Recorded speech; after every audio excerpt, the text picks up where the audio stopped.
What's going on, guys? I've got here a 2020 Ford Superduty, and I've got the 7.3 liter equipped. I'm using this truck to point out to you the location of the 3 fuses for the starter.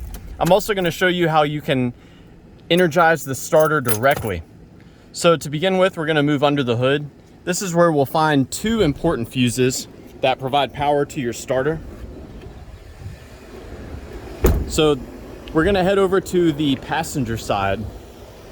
This is right over here by the battery. And you know, while we're next to the battery, go ahead and check and make sure that your battery connections are clean, tight, and free of corrosion, as this can cause starting issues.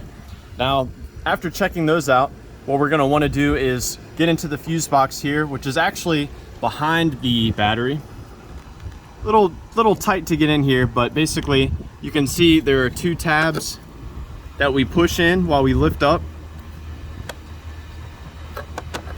So we can see here the battery, or the fuse box cover is out of the way now. We're gonna go ahead and pull this up and out. Now the 2 fuses in here, one of them provides power directly to the starter, only when that starter relay is engaged. And that is gonna be that 30 amp fuse right there.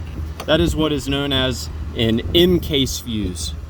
So this 30 amp fuse only receives power when the starter relay is engaged. That starter relay is built into this fuse box assembly.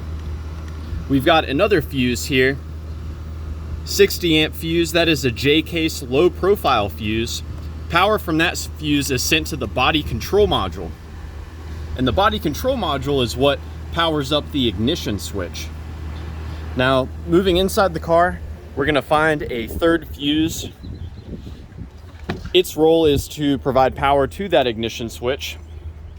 So it's gonna be here, passenger floorboard. Sometimes you have to get a floor mat out of the way. Then you just pull this cover open like so. Now looking in here, it's gonna be down here at the bottom. And it is fuse 20, which is actually on the far right hand side. This 5 amp fuse here, it's actually 2 fuses in one. So Ford's doing some weird stuff now with these fuses, but I'll go and pull this out. So this is a 3-part fuse, and it's the part on the right hand side that sends power to our ignition switch. So you'll want to check that out. So those are the 3 fuses. And I can actually show you, I'm gonna pull this sticker off while I'm here. I can actually show you how to send power directly to the starter itself. To do this, you'll need a wire preferably, or even a small piece of metal. But we can get to the starter underneath the truck. So over here on the passenger side, we're gonna crawl down here, take a look at the starter.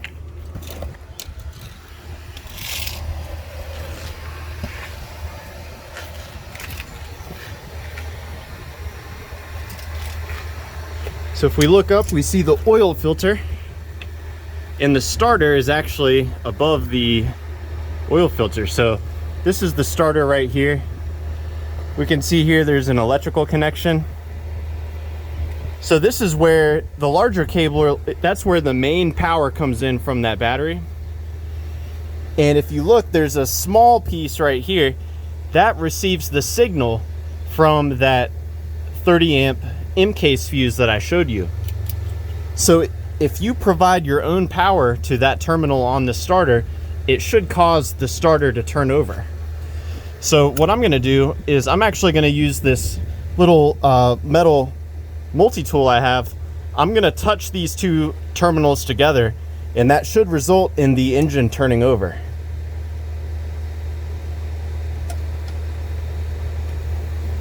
Let's see if I can get an angle on it.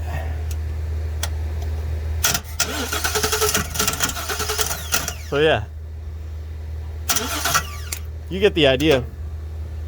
Now if you do this troubleshooting step, you'll want to make sure that the car is in park with the emergency brake on. But that's just a way you can verify to see if the starter itself is working. So yeah, I hope that this information has been useful for you, or at the very least, a good starting point.